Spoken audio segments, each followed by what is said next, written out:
Welcome to the Jeremy and Andy Talk Movies podcast. I'm Jeremy. I am Andy. And we are picking up right from where we left off, talking about a horror movie in Clown in the Cornfield. And we're going to talk about another horror movie that actually came out a little bit before Clown in the Cornfield, but we're just now getting around to talking about it. It took me a little longer to see it. And that is the movie Until Dawn. Yeah.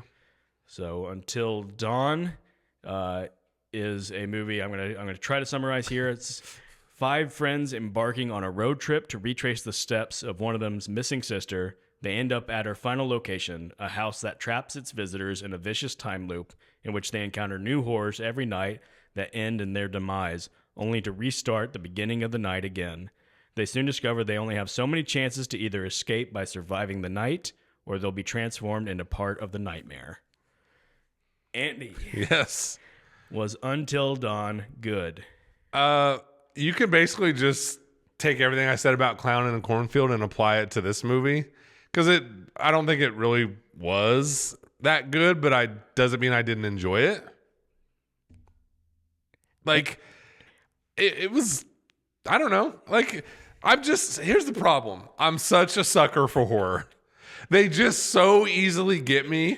I don't know what even analogy to use. Like, they just get me. Yeah. I thought in the preparation for this, I thought, man, sometimes we do this. We watch 2 movies and there's commonality and stuff, and we've gotten to the point where we like to separate them out into 2 podcasts. Yeah. And thought, man, maybe we should just like lump these 2 together because almost every point, like you said, you're making every point I'm going to make are going to be the same. Yeah. And yet I like just kind of wanted to separate it out. So one, people just wanted to know how we thought about one versus the other. Yeah. But I was like, once again, another cool premise. Yeah. That they just can't quite delivers on its premise. Yeah. The things that I would have liked to have seen from this premise, I didn't get. Yeah. And so some of my specific complaints, I'll go back to what we talked about in Clown in the Cornfield. Did this have interesting characters? No. Certainly not. But I was like, okay, this one doesn't have to have it. I like this premise of like, a new horror every night. Yeah. So we're going to get some cool horror villains in this one. No, we really didn't. Like, that's where they dropped the ball the most. That's absolutely what I think is the biggest crime of this movie is this premise sets you up for having all sorts of cool. And they just don't do it. And then I was like, well, hopefully what we get is a propulsive story that's fueled by them inching closer and closer to success while understanding they have fewer and fewer chances. And, you feel that. And boy, this movie is not propulsive. No. This movie felt like a movie that they made and they go, oh shoot, this is 40 minutes long. We got to extend this. So let's really drag out some of these scenes. Yeah. And I actually felt like the movie got slower as it went, as opposed to picking up steam. Mm-hmm. And I'm like, how does this happen? Like the horror movie formula is tried and true. Yeah. It's very easy to make passable horror. And maybe it's because they were trying to do something different. Yeah. It just, I don't know. No. It just left me wanting. Exactly like when we just did Clown in a Cornfield. I don't disagree with one single thing you're saying. Yeah. The only thing that gets me, like I said, I'm just such a sucker for horror. You just give me a dark, scary house and a storm and night and all that stuff. And it's like, I'm pretty willing to sit here for, again, this is, even though I agree with you, it drags, hour and whatever it is. And it's like, I'll sit here for this. But man, it did feel like a movie of missed opportunities. Yeah. Yeah. It's almost like so many of these movies we've talked about, Clown in a Cornfield, this, Cocaine Bear, Y2K, some of these movies that we have kind of the same criticisms about, they almost need like 2 different people. Someone to come up with the good premise, and then someone who can move that premise from beyond just a premise. Yeah. So I did just look it up. It's an hour and 43 minutes. Should have been an hour and a half. Easily. It'd be so easy to hack 13 minutes off of this movie. Absolutely it would. I will say, for the most part, what I said about the forgettable generic teenager characters is true of this movie. I felt like there was something about this cast that was like, none of them I'm like, ooh, I can't wait to see what they do next. But I could see some of these ones going on and having careers and looking back and be like, oh, yeah, I remember seeing them in Until Dawn, and they are good. Yeah. Or they could be completely forgotten either way with some of these cast members. But some of them have some uniqueness to them. They were definitely less generic than the Clown in the Cornfield cast. Yeah, I didn't feel like there was none of them that I was like, well, tag that one as just bad. Yeah. So, there was certain things. This one did take itself a little more seriously. It did. Whereas Clown in the Cornfield was like, we're not sure how much we want to be funny versus scary versus, so it was kind of nothing. This one knew what it was trying to be. It was trying to be just a straight up scary horror movie. Yeah. So that was nice, is that the tone was consistent. I agree. And then, we've talked about it before, like time loop movies, they work. Like it's a great movie good gimmick. So of course it's going to draw to mind certain time loop movies. I mean, the ones that are going to be least in common with are the just straight up comedic ones like Groundhog Day and Palm Springs.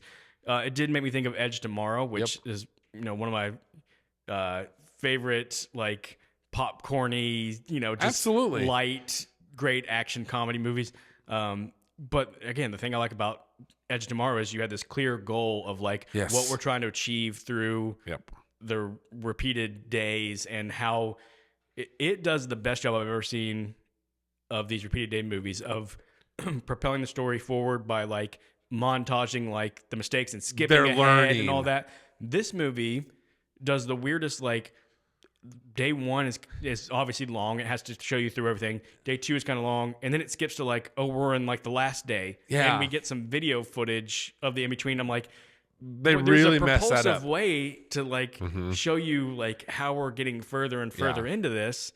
And they just didn't know how to do it. They didn't know. And like you said at the beginning, they really missed out on, because they figure out like we have, 13 chances. Yeah. Like they could have had a lot of, like I would dare say they could have almost have gotten some good suspense out of that. Yeah. Yeah, and they really missed the boat. Especially, if you feel like they're getting closer and closer each time, they're figuring one thing out. That's one thing. Like I get the premise of like it's a different challenge every night, and they say like that keeps it scary. When you know what's coming, it won't be as scary, and they have to keep it scared. Yeah, that was like, good. That's true, but it makes it so that, again, what would help move the story along is if it feels like they're solving it one level at a time, and they're running out of time. So like each night it's like, okay, we figured out how to get past this villain. We got like 10% closer. Yeah, but instead it's just we got nothing, and we're grasping at straws until the last one. Oh, it just happens to work out. Yeah. And they don't have the thing of like, okay, we've got 8 chances at this. Like, I'm willing to sacrifice one of the chances to learn something more. Or, like there's just a lot of opportunity there that they don't take advantage of. Yeah, you're right. There was one time loop movie that I haven't seen that I was like, I've got to ask Andy about, because it's probably the one that would obviously be most closely compared. Happy Death Day. Yeah. Because it's a time loop horror movie, right? Like it's a horror comedy. Okay. Yeah. I would say. I think that's accurate. So much better than this. And that's a movie that leans into everything we're talking about here. You should watch it. After watching this, I think you would watch it and go, this is such a better use of this premise. Yeah. And that's got a lot of differences. Like that's from the guy that directed Hard Eyes, and like a guy that's good at that material. And it's got the main character, I think her name's like Jessica Roth in real life. And it's like, she's good. Like she's someone you're like, she's awesome in this movie. Give her some more to do. So yeah, really like that's the right answer. Go watch Happy Death Day. It's just a way better use of this gimmick and this idea. Yeah. Yeah. Even putting aside the time loop thing, some other movies that it reminded me a little bit of is, stuck in a supernatural place with different terror movies. Of course, Cabin in the Woods, which we've talked about before. And again, just a much better movie. It's incredibly silly. So this movie has some plotting, and it doesn't get overly caught up in it because it knows like it's kind of impossible to explain. What I love about Cabin in the Woods is it barely explains it, and it just kind of asks you to accept like just deal with it. Yeah, there's these god creatures who demand that we sacrifice. Yeah, and it's ridiculous, but the best quirky part about that one is, of course, the comedy out of like this whole organization that runs the Cabin in the Woods, and them being just like normal white collar guys and like placing bets on, just whatever they got to do to make the workplace feel a little more like fun. But they're doing this horrible, teens tortured in a cabin in the woods type thing. The other movie that it reminded me of, which I haven't seen in forever since it came out, literally, is 13 Ghosts. Yeah. of course, the number 13 being in common, these 13 different terrors, but Yeah, 13 each Ghosts one's is a movie, different. You're trapped in a house, and like you're getting all these different things. And I don't know if 13 Ghosts is good. It's not streaming for free anywhere. I looked to see if maybe I would check it out, but I didn't want to pay to rent it. And I haven't seen it in a long time either. But in my mind, 13 Ghosts was a decent flick. I think it's like hey, I'll turn this on. Yeah, It's one of those type of movies. so just something of note that I thought of while watching this one was, and that's one that like I don't think that they crushed it with all the different villains, but I remember there being like unique things about each of the all very ghosts distinct that I was looking for in this movie. Like we're gonna get something unique each night. This movie really leaned into the drinking any kind of water makes you combust thing. Yeah, That was weird. It was weird. And that was just a really weird beat of the movie. It kind of made you realize, like, it kind of changed my expectations for what kind of movie we're watching. Because the first night, it was the second night, I think, that the water happens. It is, the first night is just the masked killer. Yep. It's like, that's pretty standard horror movie stuff. The next night, he drinks the water and he starts like coughing blood. I'm like, oh, now we're going to get the like, everyone's just going to like hack blood and their insides are going to like bleed. And then he just blows up and it's like, oh, that's a different tone than I thought we were in. Yeah. No, it's no longer just like we're having these gruesome deaths. We're really like just make-believe deaths. And it does get a little gruesome with the poor Asian girl who everybody else just explodes, but she like explodes like a bit at a time. That was, It's a bit rough. And then it's how she takes out the main villain. We're in spoilers. Sorry. I'm just going straight into spoilers again. I don't think anybody is watching this going like, oh man, I really want to see I'm so mad at those guys for spoiling myself. Yeah. The main villain she gets with the water. She moves his coffee cup. But here's my main question, Andy. How did he even make coffee if everything in the water is undrinkable? Right. Like it just... I know. Absolutely. Again, should you nitpick in a movie like this? Probably not. But it's... I don't know. But here's the thing, though. And I was thinking about this, watch this movie, because I figured stuff like this would come up. Should you nitpick in a movie like this? I don't know. But movies like this can be made without giving you huge things to nitpick. Yeah. And that's what I was thinking, because I had a feeling I figured I'd be a little higher on both of these than you were, but I also knew that I'm not really high on them. I'm just more tolerant, I think, of horror movies. Mm-hmm. And it's like, so some of this stuff's going to come up, but it's like I said, I think we've even covered movies on here before that it's like, we can do these silly, low stakes kind of movies. Like, not every movie we cover has to be, this might win an Oscar and stuff, but they also don't have to just leave these just glaring things that we can nitpick in them. Yeah. Again, my favorite movie of the year so far is The Monkey. Yeah. And it's weird and it's bizarre. Right. And like, somehow I don't look at that and go like, well, I've got to nitpick this and that. Yeah. I know. It's weird, isn't it? Yeah. So it's like you're saying, it's possible. It is possible. Yeah. There's a couple of other movies I wanted to ask you about connected to this movie because the director is David F. Sandberg, and he directed the Shazam movies, which is wild. That is wild. Because I would have never connected a movie like this to the Shazam movies. No. I'm actually probably a little higher on the Shazam movies than most people. Yeah. Do I love them? No, but like I think they make me laugh. They're harmless. Yeah. I think. Yeah. I think the last one was a big bomb, and that kind of killed those. But for sure, and everybody apparently turned on the lead actor. Apparently, he's I don't know why, but I don't know either. But the movies I wanted to ask you about is he also directed the Annabelle movies, which is the another horror franchise. Mm-hmm. They're part of the Conjuring universe. So I wanted to ask you, like, are those good movies? I like them.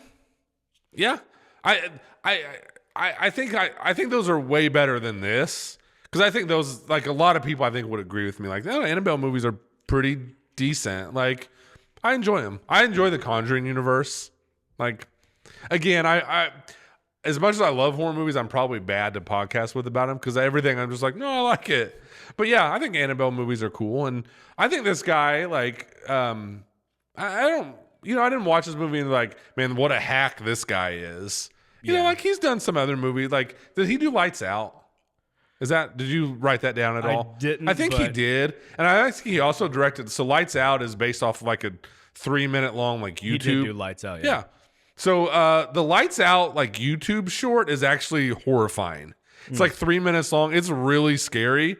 And then they did a movie, which is just, they took like a 3-minute YouTube short and then blew it out into a movie with way too much plot and stuff. But I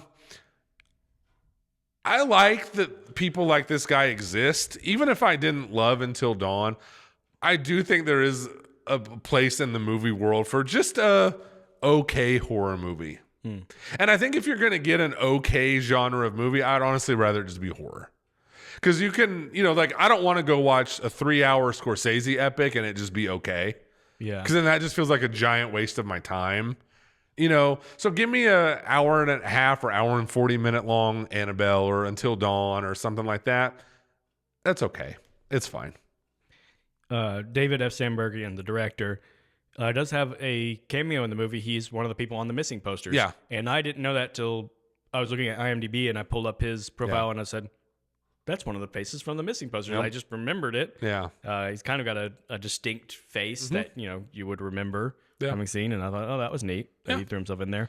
It's got 2 people on the screenplay credit. One is Blair Butler, who does not have a lot of screenwriting credits. I think the only feature that they're credited on is The Invitation, which I'm not familiar with. I don't know that. And then Gary Dauberman, who's written a lot of horror movie stuff. In fact, a lot of the stuff that David F. Sandberg has directed, including the Annabelle movies. Yeah. He also wrote It 1 and 2, the screenplay. Oh, so nice. There's a mixed bag in and of itself. Indeed, hey, it great is. Job on chapter 1. Terrible job on chapter 2. Yep. He wrote the Nun movies. Again, horror movies I have not seen. I've only seen the first one, and all this Conjuring universe stuff, and a lot of this guy stuff is just like, and that's what I mean when I say I am glad movies like this exist, because I still think the world just needs like the popcorn horror movie where you can just sit down and just kind of they're not offensive to me in the way that like a Saw or a Hostel is, where it's like these are gross and nasty and dirty. Those are my least favorite. Mine too. So it's like, and I'm not saying like just because it's not as bad as those means it's okay, but like I just don't mind that movies like this exist. I just really don't. Yeah. Yeah. No, I'm with you. It's probably, again, not as bad as I am annoyed with it, because I felt like it could have been really good. No. And I think that's the theme for both the movies we talked about today, Clown in the Cornfield and this movie, where it's like more missed opportunity than not. Yeah. But, again, just as a sucker for this kind of stuff. Yeah. Once again, I didn't come up with any best trivia for this one. There is actually surprisingly a lot of trivia for this one, but it's all connected to the fact that this is based on a video game. Yeah. But also like strange. kind of not, and like it's not even set in the same like universe, the same like setting. There you go. Yeah. But yeah, I mean, all the trivia is like, this is in connection to the video game in this way, or this does it different than the video game, and all this stuff about the video game. And I'm like, first off, I don't care. I don't play video games. I didn't know it was a video game. Right. But it did make me wonder, like, how does the video game play? Because the video game would have to be more like what I was saying I wanted, the propulsive, like, you have to advance in a video game. And you have so many lives or whatever, they probably have to explore the 13 different killers throughout of it, so, I'm almost just a little more curious, like, did they need a little more faithful adaptation or something? I don't know if they think they're going to get a sequel or not, but the last shot I read in the trivia, maybe this is the most interesting bit of trivia, that the last shot showing the cameras and they kind of like go staticky for a second and then pop up. And it's this like snowy cabin on the screen all of a sudden, and that is where the video game is based, or at least I don't know if there's only one video game or not. I don't know, but it's in like a snowy cabin. So it was previewing like, hey, maybe next time we'll do the actual video game setting, and I'm like, okay, maybe you'll get a sequel, maybe you won't. I don't know. I think this movie's done so like okay. Yeah. So I did write that down again. I think I saw it's got about a $15 million budget, and it grossed 16.5 so far. If those numbers that I found were I think that accurate. might be like US, but I think overseas it's done like $25 million. So like it's probably a small hit. Yeah. One thing I will say I do like about this movie, I kind of went down the rabbit hole, and I ended up watching a YouTube video, and they went for a lot of like practical effects. Yeah, and like I do always appreciate that because Havoc with the terrible CGI blood and stuff. Like I don't even care if it's a horror movie. I'm just always going to appreciate like the effort to do things practically. Yeah. So I do want to give him a little bit of a shout out for that. Yeah. I had said previously, like, nobody I really knew in the cast, except for, of course, the villain, once again, is the recognizable face, kind of that guy, Peter Stormare. Yeah. People will know from probably mostly 90s things, Right. Fargo, Armageddon, things like that. Type of guy that he shows up and he's in, like, that one early scene as the creepy gas station guy that's in every horror movie, warning people don't go down that way. Everyone always goes. Oh, yes. But then, honestly, he's at the point in his career, I was like, maybe that's all he will be in this. But then he shows back up and he's kind of watching and overseeing the whole thing. You're like, oh, of course. Of course he is. Yeah. Peter Stormare, and he's the creepy scientist guy behind all of it. Of course he is.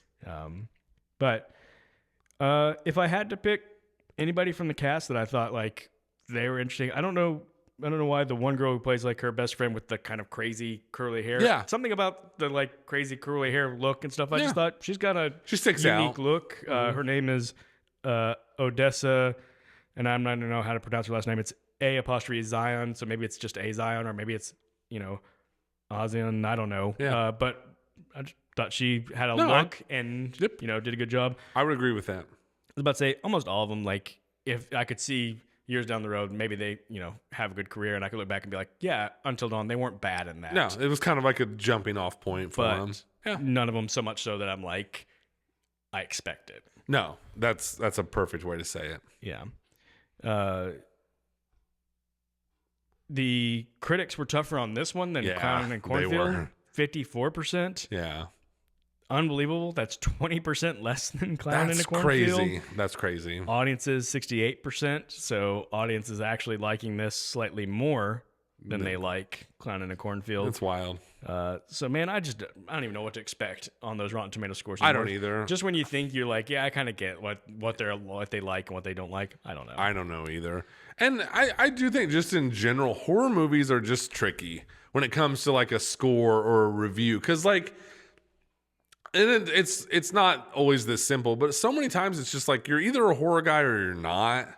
Yeah, it could also be as dependent as just like, were you in the mood for it or not? Yeah, and that's what I was gonna say too. Like sometimes it's just like like we talked about this, I think a long time ago. You talk about like watching the Blair Witch Project under the right circumstances and in the right environment. Yeah, and that really holds true for so many horror movies. Mm-hmm. And so it's like you read these scores and you're like, well, are these people like watching these movies in broad daylight, like on a Thursday for like a screening? And it's just, so I don't know. Yeah. The scores for horror are tricky, I think. Yeah. If you're in a good mood, which is weird to say, like watching a horror movie in a good mood, but like that can really help. Yeah. And sometimes if you're like just kind of grumpy, then like all the little dumb things will annoy you. They will annoy you. Yep. And so, sometimes it happens. Like, honestly, watching this movie, I was not in a bad mood. I was like, I'm ready to watch a movie. I went and saw it on a Friday afternoon. Mm-hmm.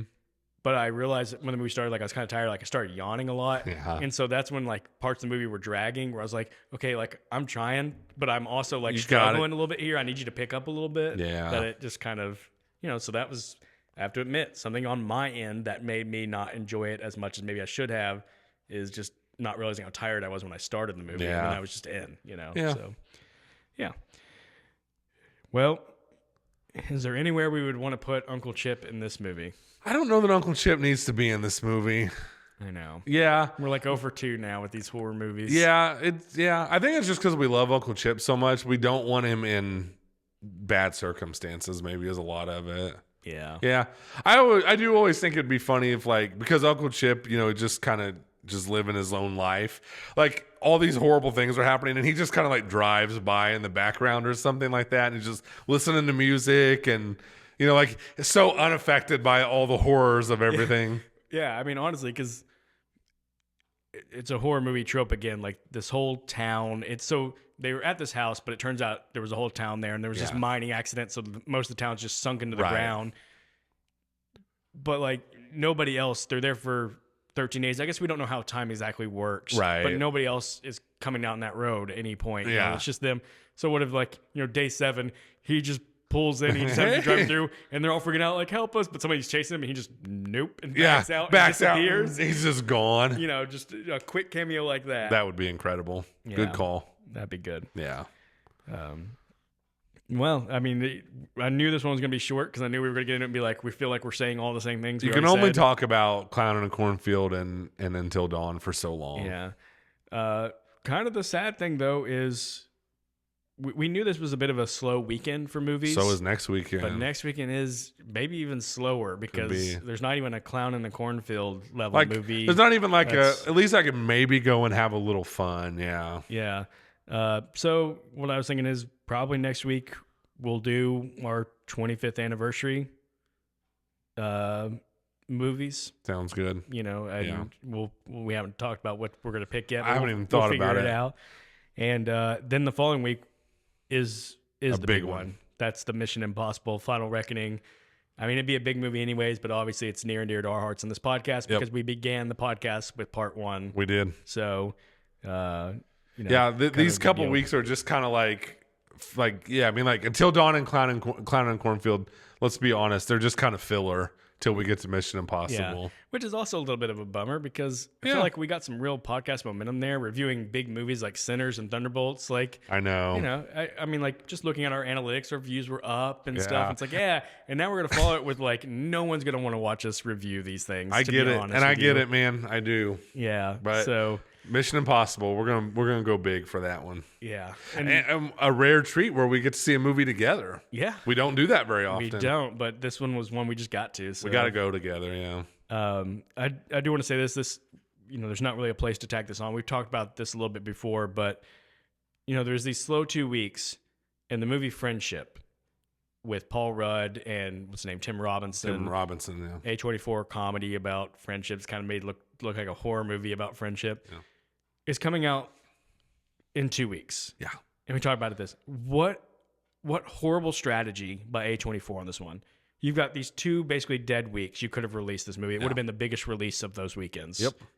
Instead, you're releasing the same weekend as Mission Impossible: The Final Reckoning, which is releasing the same weekend as the Lilo and Stitch remake. Yeah. Which is releasing the same weekend as a movie that's coming to just to Apple TV. Like, what is it called? It's the Fountain of Youth or something. With John Krasinski and Natalie Portman.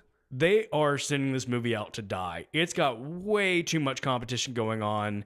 Nobody is going to the theater to see it. People who don't want to see those, you know, if you're not a Mission Impossible fan, if you're not a Lilo and Stitch fan, you're going to stay home and watch the Apple TV movie. Yeah.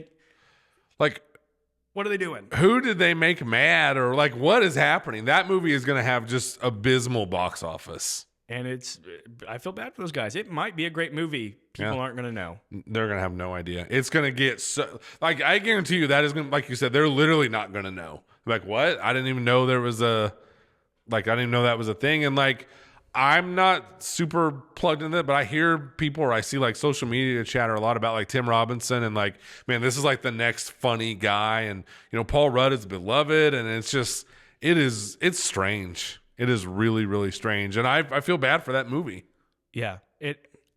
Again, how did nobody at A24 just look at the release schedule and say, hey, we've got 2 weeks here, which we've got a window of time where this movie can succeed. Yeah.